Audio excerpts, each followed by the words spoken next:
دوستو اگر اس پوری کائنات میں نظر دوڑائی جائے تو ہر ایک چیز پرفیکٹ کیلکولیشن کے ساتھ بنائی گئی ہے۔ دنیا کتنی ترقی کر لے لیکن پھر بھی اس پورے نظام سے ایک بال برابر بھی نقص نہیں نکال سکتی، کیونکہ اسے اس ذات نے بنایا ہے جو ہر ایپ سے پاک ہے۔ یہ دنیا کی ٹیکنالوجی آج بھی اتنی ترقی یافتہ نہیں ہوئی کہ اللہ تعالیٰ کے اس پورے نظام کو صحیح طریقے سے سمجھ سکے، اور اللہ تعالیٰ قرآن مجید میں بار بار فرماتے ہیں کہ اس کائنات میں عقل والوں کے لیے نشانیاں موجود ہیں، اور بار بار کائنات پر غور و فکر کرنے کی تلقین کی ہے تاکہ انہیں اللہ تعالیٰ کی قدرت اور انجینئرنگ کا اندازہ ہو سکے۔ دوستو آپ میں سے تو بہت سے لوگوں نے ایسا دیکھا ہوگا ویڈیوز میں یا ریئلٹی میں کہ دو دریا آپس میں بہہ رہے ہوتے ہیں مگر یہ آپس میں ملتے نہیں ہیں، یعنی یہ دو مختلف قسم کے پانی ہیں اور ان کے درمیان کوئی دیوار یا بظاہر ایسا دیکھنے والا کوئی پردہ بھی موجود نہیں ہوتا، مگر پھر بھی یہ آپس میں نہیں ملتے۔ اور اسی کے بارے میں اللہ تعالیٰ نے قرآن مجید میں ارشاد فرمایا ہے، جس کا مفہوم کچھ اس طرح ہے کہ رحمان نے دو سمندر جاری کیے، دونوں کے درمیان پردہ ہے کہ وہ دونوں اس سے تجاوز نہیں کرتے۔ قرآن کی اس آیت میں پردے سے کیا مراد ہے، اور ان دو سمندروں کے پانیوں کے درمیان ایسا کون سا پردہ موجود ہے جو انہیں ملنے نہیں دے رہا؟ تو آئیے ان کے بارے میں جانتے ہیں آج کی اس ویڈیو میں۔ تو اس کے بارے میں جاننے کے لیے ویڈیو کو اینڈ تک ضرور دیکھیں اور ساتھ ساتھ چینل کو بھی ضرور سبسکرائب کر دیں۔ السلام علیکم دوستوں اینڈ ویلکم ٹو انٹرسٹنگ ٹاکس۔ دوستوں سمندروں میں کئی جگہیں ایسی بھی موجود ہیں جہاں پر ایک ہی ساتھ بہنے والے دو سمندر آپس میں نہیں ملتے اور ان کے درمیان ایک پردہ ہے جس کا اللہ تعالیٰ نے قرآن مجید میں ذکر کیا ہے، اور یہ پردے کئی مقامات پر موجود ہیں جیسا کہ بحر روم، بحر کینوس یعنی پیسفک اوشن، اور اسی طرح جبل الطارق کے مقام پر بھی یہ پردہ موجود ہے۔ دوستوں اس میں ہوتا ایسا ہے کہ پانی کی بھی دو اقسام ہوتی ہیں، ایک فریش واٹر ہوتا ہے جو کہ گلیشیئر وغیرہ کے پگھلنے کی وجہ سے سمندر سے جا ملتا ہے، اور دوسرا سی واٹر جو کہ سالٹی ہوتا ہے۔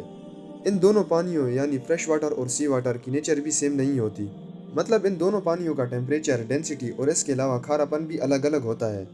جب ایک سمندر کا پانی دوسرے سمندر میں گرتا ہے تو ان دونوں کی ڈینسٹی بھی سیم نہیں ہوتی، اور اسی طرح ان کا کھارا پن اور ٹیمپریچر ڈفرینس کی وجہ سے ان دونوں پانیوں کے درمیان ایک تھک لیئر آ جاتی ہے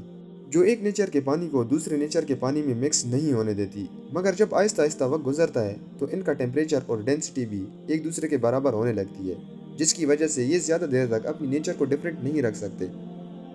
اور ایک دوسرے میں مکس ہونے لگتے ہیں۔ جب فریش واٹر ایک کھارے سمندر میں گرتا ہے تو ان کے درمیان ایک پکنوکلائن زون بن جاتی ہے جو کہ ان دونوں کی لہروں کو الگ الگ رکھتی ہے۔ دوستو پکنوکلائن زون سمندر میں موجود اس جگہ کو کہا جاتا ہے جہاں پہ پانی کی ڈینسٹی اور سرفیس ٹیمپریچر الگ الگ ہو، اور سمندر میں جہاں پر یہ ڈفرینس پایا جاتا ہے تو وہاں پر یہ پکنوکلائن زون بھی بن جاتی ہے۔ یونیورسٹی آف کولوراڈو میں علمی ارضیات کے پروفیسر اور ماہرین بحریات ڈاکٹر ولیم ہے نے بھی قرآن مجید کی ان آیات میں بیان کردہ اس حقیقت کی تصدیق کی، جس کا مفہوم کچھ یوں ہے، اور وہی جس نے سمندر میں لائے، یہ میٹھا ہے پیاس بجھانے والا، اور یہ کھارا ہے بہت ہی کڑوا،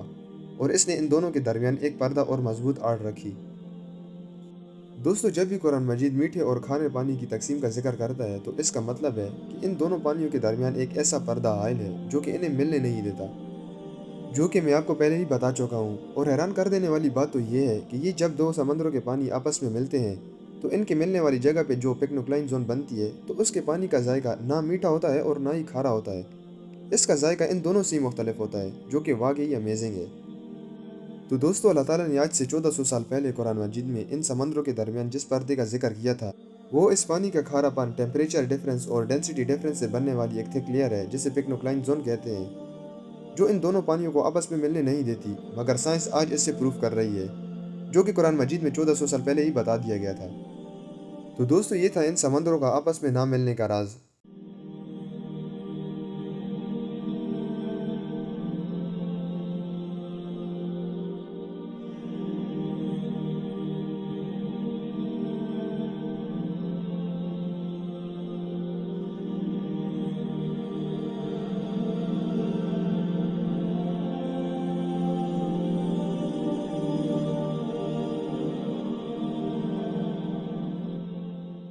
تو آپ کو آج کی ویڈیو کیسی لگی کمنٹ کر کے ضرور بتائیں۔